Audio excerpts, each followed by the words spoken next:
Hello and welcome to week 7 of the Refined Ladies Elegance Challenge.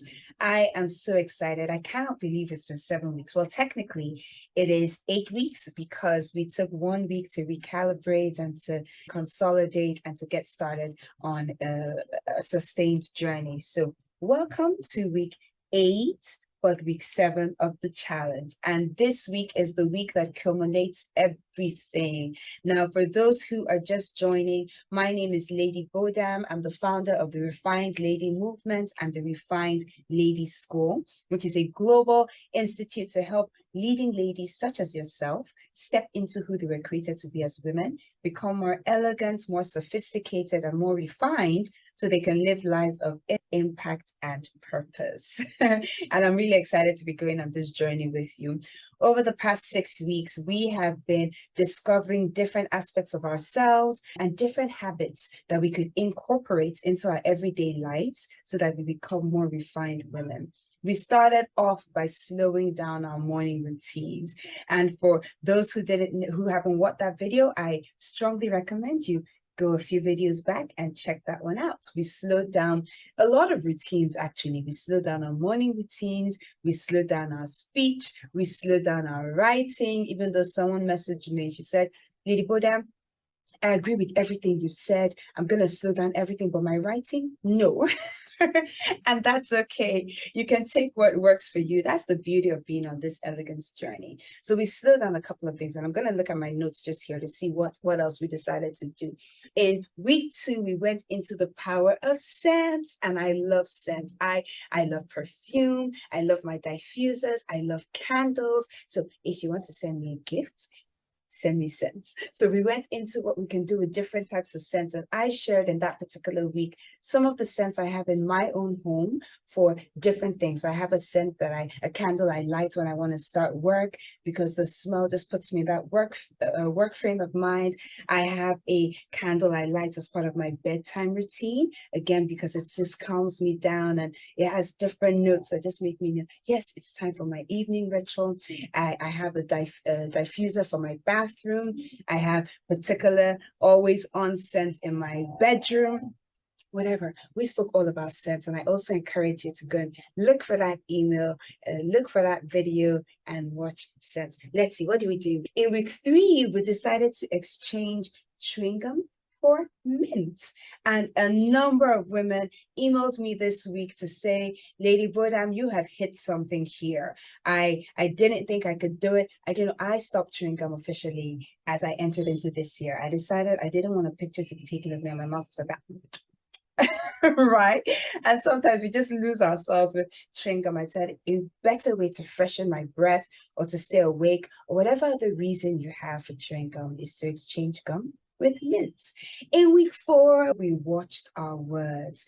We decided to change some of our vocabulary for more graceful words. We wanted the interaction everybody had with us to be graceful and to really build people up. And as elegant women, as refined women, we wanted our words to always build people up, to always be gracious, even when we're upset or when we're angry, which is normal.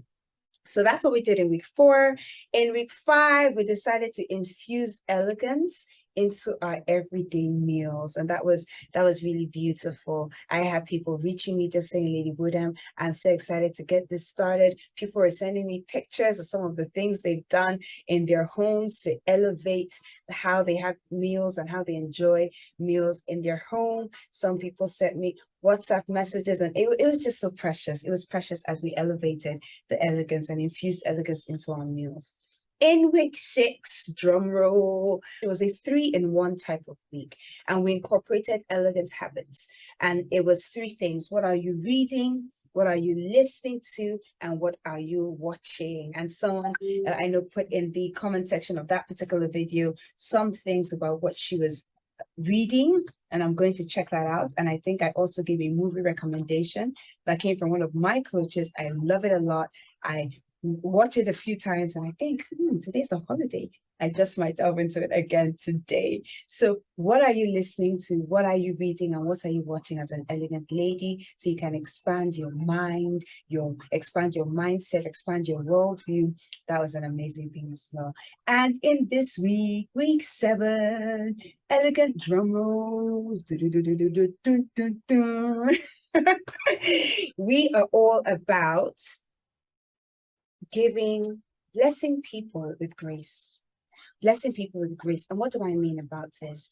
I want us to deliberately, as refined women, find ways of leaving a little bit of something in everybody's life that just makes them know they've had an interaction with us.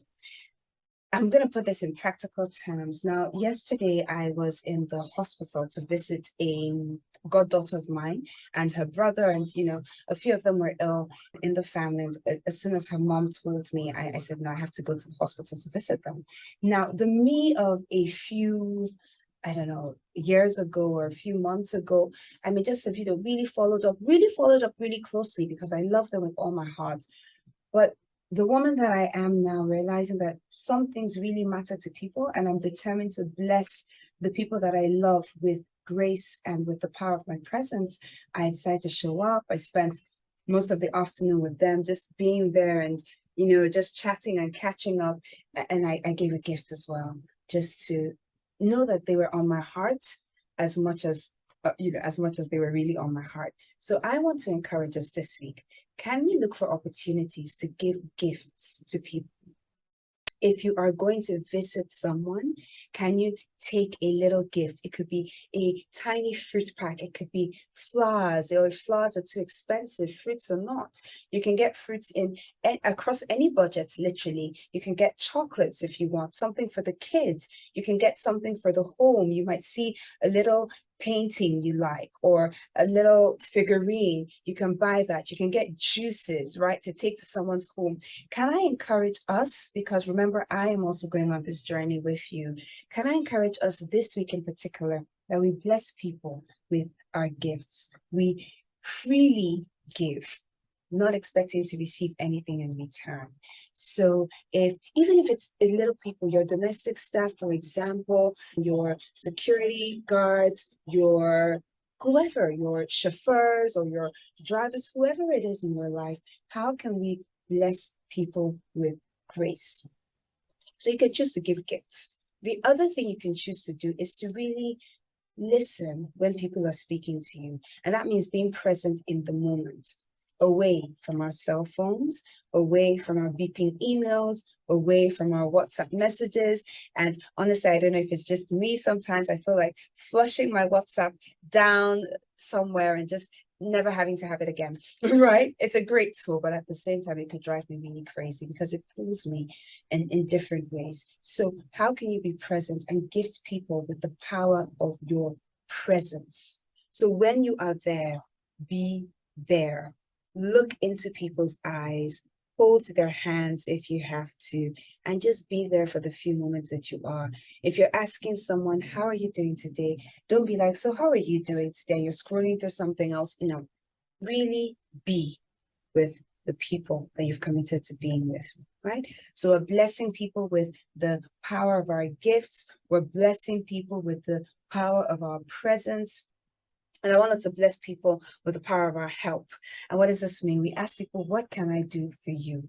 And we actually do it. And this is such a powerful principle, because sometimes we ask, oh, what can I do for you? And say, oh, I really need you to do ABC. And we're like, okay, and off we go. But we forget completely that we're meant to do A, B, C, D, E. And this is so important. If you're married, ask your spouse this week, what can I do for you? What can I do for you? Ask your children, what can I do for you? Ask your siblings, what can I do for you? Ask your parents, what can I do for you today? Ask your co-workers, your line managers, those who you work with or work for, what can I do for you? It's such a powerful question, but what makes it even more powerful is when we listen and we follow through with action. It could be giving information to someone. It could be making an inquiry about someone. It could be seeing a newspaper clip about something someone is interested in and just copying that clip and sending it to the person, just such little details make people know that you're carrying them in your heart, the people that you love. So we've said three things. Number one, we're blessing people with the power of our gifts. Number two, we're blessing people with the power of our presence. And number three, we are blessing people with the power of our help. And I'm going to leave it here for this week. Let me know which of these three things you are going to be putting into practice. And of course, as you record your successes, please let me know. I love, love, love hearing from you. I love reading from you. I love receiving your messages. It is just so validating for me to know that I have a group of women who are going on this elegance journey with me. So I love you. I really do. I think about you a lot. I'm thankful to you for trusting me and for going on this journey with me, this beautiful, elegant, refined, wonderful journey together. I am really, really thankful to you. And of course, I cannot wait to see you in the Refined Ladies School as we officially open doors for registration in a couple of weeks. Until then, as always, stay safe, remain beautiful, remain elegant, and be refined. I'll speak to you soon, and God bless you. Bye.